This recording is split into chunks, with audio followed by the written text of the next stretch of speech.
So my name is Louise Crowley and I live in Bishopstown in Cork.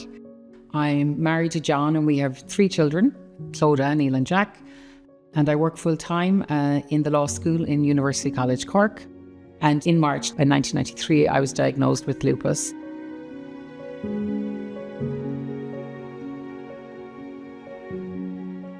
So I was 17. I was actually repeating my leaving cert at the time. I didn't get the points for law, so I was going again. So I was studying very hard and I started having problems with my hands. I couldn't grip and they were swollen and particularly in the mornings. I was hugely fatigued, not tired, I need to go to bed, but absolutely wiped, and would fall asleep regularly in classes or whilst I was studying. And then my hair started falling out. So I lost all the crown of my hair. And I was seeing doctors at the time. I developed this terrible rash, which we know as the butterfly rash, across my face, up my nose, and in my ears, and to the extent that it was like holes in my face. And so in March 1993, I was diagnosed with lupus. I can't say I really dwelled on it at the time. All I do remember is going to my old school, St. Angela's, to the library because there was no internet, and looking up the encyclopedia to find out what was lupus. And it said that I probably had an 8 to 10 years expectancy in my life remaining, which was very frightening. And as it turns out, I did do my leaving cert. They put me on 60 milligrams of prednisolone a day from the day I was diagnosed to get me through the leaving cert. So that was March, April, May, June. It's 4 months of 60 milligrams a day. I put on 3 stone in that period. My hair fell out. And I'm glad to say I came first in my class. And then I went to hospital immediately in Dublin for a whole load of tests and treatments. And I stayed on high doses of steroids, not that high, but on high doses of steroids right through my 3rd level education. And so I did very well in my degree and was very dedicated to my studies. Socially, it was very difficult and I would say very lonely. I met great people there, but it was never the true me. I think I was, from a, I suppose, superficial point of view, although it was very important to me at the time, I was carrying a lot of weight. I was wearing hair scarves because my hair was falling out. There was a time I had lockjaw and I had to wear a mouth guard. All of these issues made it difficult for me personally. This was the world I was caught up in, and it was heartbreaking for me. I never felt that I was truly part of a social group. I always felt I was holding back because of my lack of confidence and my vulnerability, I suppose. Other things meant that certain activities were curtailed. So, a really important thing for us, the J1 holiday at the end of second year, and everybody was going to Nantucket and Cape Cod, and it was all very exciting. But because I'm allergic to the sun, but also, my health was still kind of rocky and unpredictable. So I couldn't go to America for 3 months without the medical supervision, and also with the fear of, something could go terribly wrong. So, I stayed at home for that summer.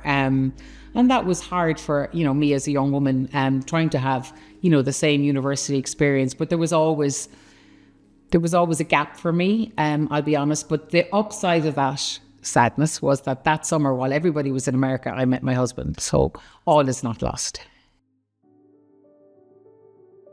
So I was 20 when I met John. I remember distinctly, I didn't have any hair. I was wearing bandanas. I had the raw red rash on my face.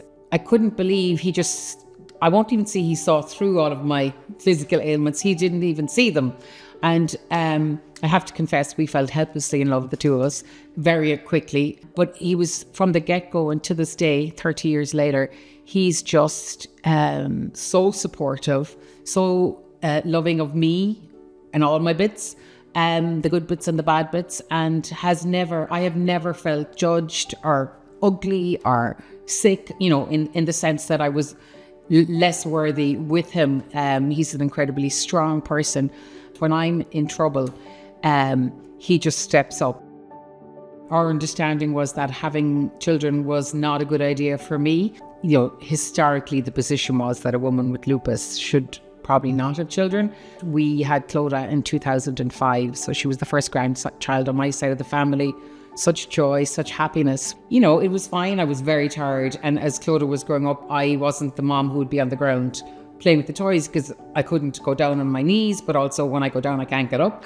And I actually had a really good first pregnancy. And I think now that I've been through 3 of them, I was young, I was 30, my lupus was very stable. And I didn't have the pressures of life that mount up over the years. So I was very fortunate. But Jack was the really tricky one. So I was pregnant with Jack when I was 35. He was born when I was 36. And it was a hard pregnancy. I couldn't get out of bed. So my mum came to our house and she fed Jack, bottle fed him for about 5 or 6 weeks. And then I got my strength back. I was so glad that I was brave enough to take the step.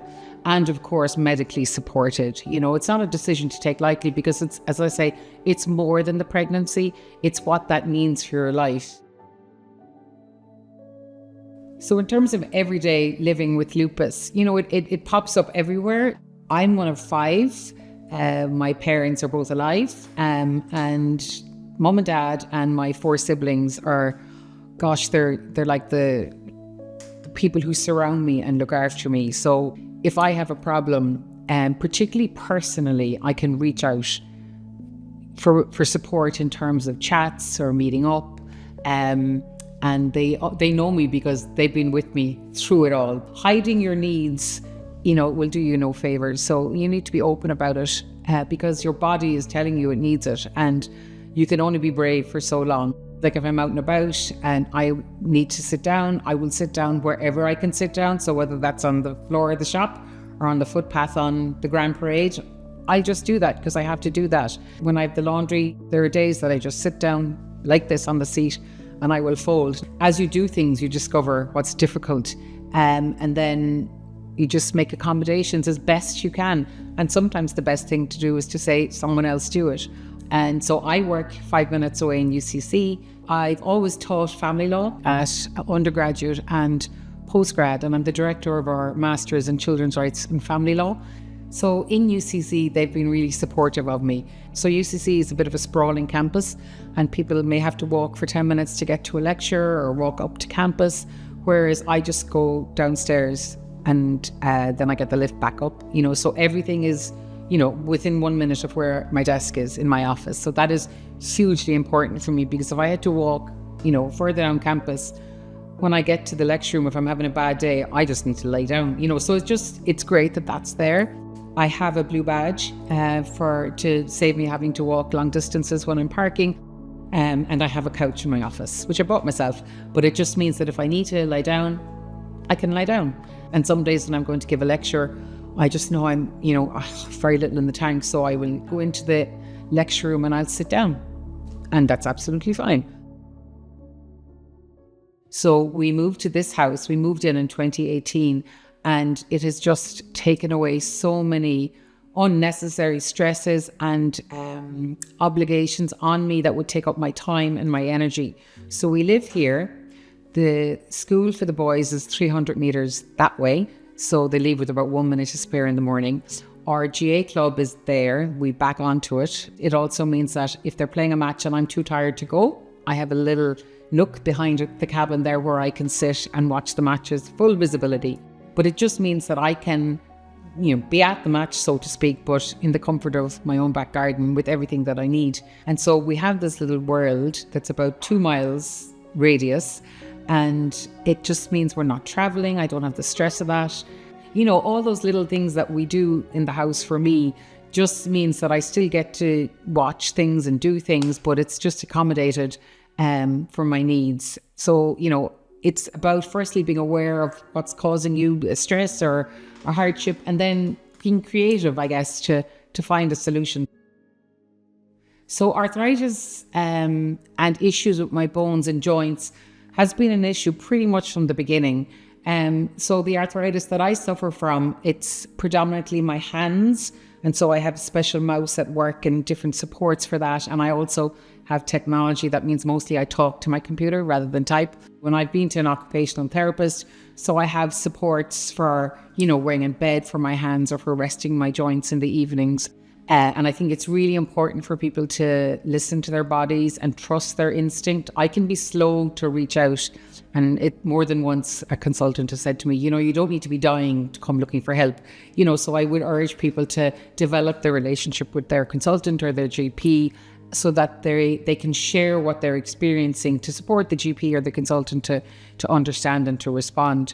So Jack was born in 2011, and from 1993 till about 2016, 17, my lupus was predominantly skin, hair, joints, absolute terrible fatigue, obviously allergic to the sun. But after that, and besides the pregnancies, everything was pretty much under control.